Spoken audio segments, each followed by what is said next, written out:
Сначала обработка рук механическая, затем химическая. Все должно быть суперстерильно. И так перед каждым хирургическим вмешательством.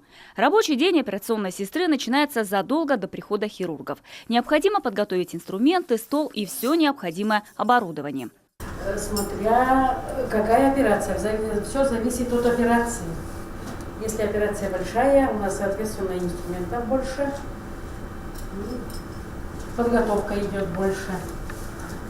Если операции не такие сложные, не такие большие, на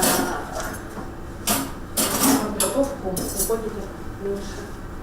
Медицинской сестрой Елена Карманова работает 36 лет, из них 25 в операционном блоке онкологии. Говорит, самое главное во время операции быть спокойным, слушать врача и помогать ему.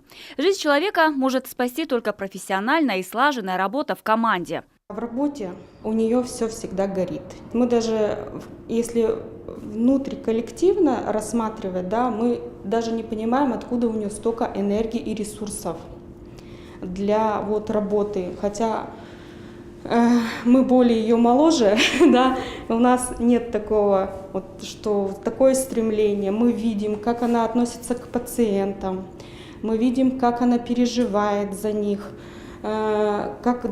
как она ведет пациентов в несложной нашей процедуре операции, потому что вы сами понимаете, что онкологические больные, которые попадают в операционный блок, значит, пребывают в таком небольшом шоке, естественно, да. Елена Дмитриевна – наставник не одного поколения медсестер. Почти все они стали помощницами врачей на операциях. К слову, Елена Карманова и не подозревала, что участвует во всероссийском конкурсе «Будем жить». Постарались коллеги. Весть о том, что она стала лауреатом номинации «Медицинская сестра», скромную женщину просто ошарашила. Она до сих пор не может этому поверить. На церемонии, когда объявили номинацию «Медицинские сестры»,